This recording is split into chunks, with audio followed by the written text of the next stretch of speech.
বাংলা বাক্যে আমরা পরে ক্রিয়াটাকে আমরা শেষে পাচ্ছি, এর আগে একটি বই এটা পাচ্ছি, এর আগে সাবজেক্ট। কিন্তু এখানে পাচ্ছি সাবজেক্ট ভার্ব, বইটা একদম অবজেক্টটা আমরা থার্ড পার্টে পাচ্ছি। তাহলে এখানে এই ভেরিয়েশনটা আমরা দেখতে পাই।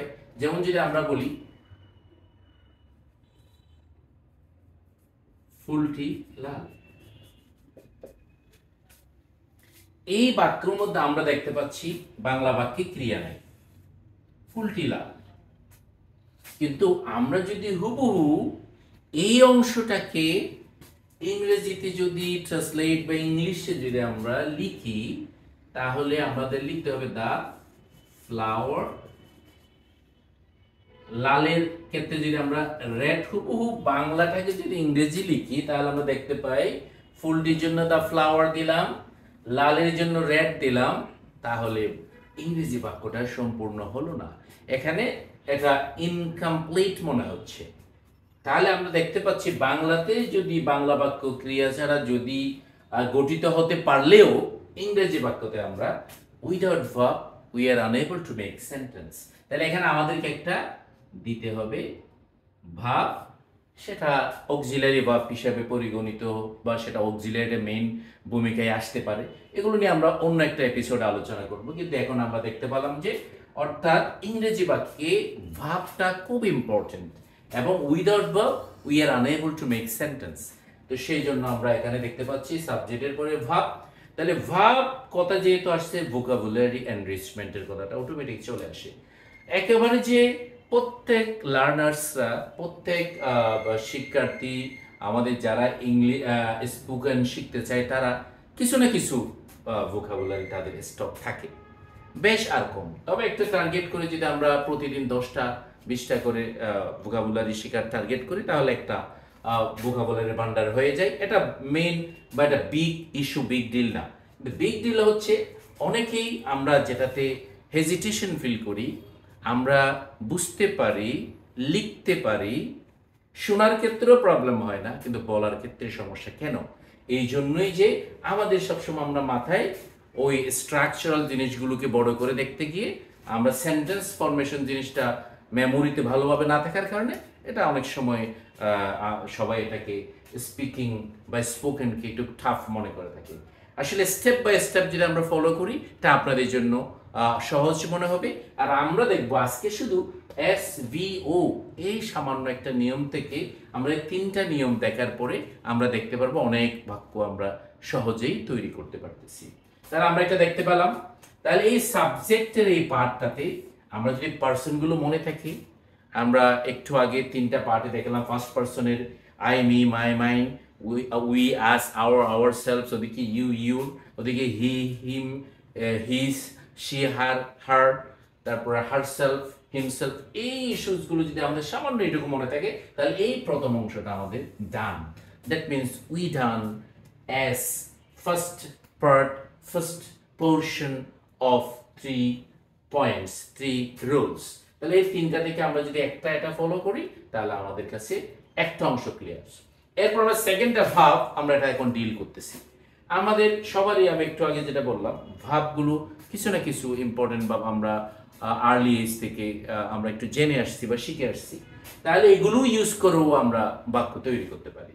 তাহলে সেক্ষেত্রে আমরা বুঝতে পারলাম অন্যান্য ল্যাঙ্গুয়েজে, ভাষায় ক্ষেত্র বিশেষে ক্রিয়া ম্যান্ডেটরি না হলেও ইংরেজি বাক্য ফর্মেশনে অবশ্যই ভার্ব লাগবে। Without verb we are really unable to make sentence. সেজন্য আমরা এই ভার্বটাকে আমরা এরপর সেকেন্ড পোর্শনে দেখলাম। এরপরে আমরা এখানে দেখালাম third part, object or complement.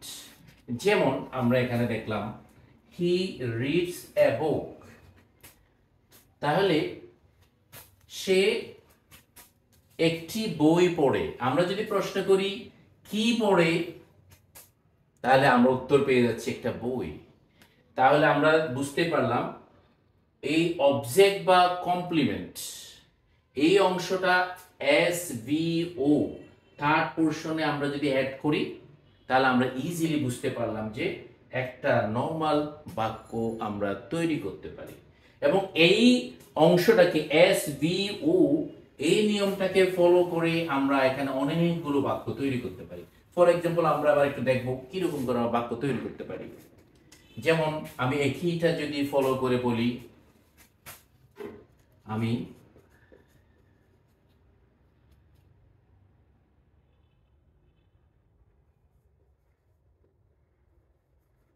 আমি ভাত খাই, তাহলে আই ইট রাইস।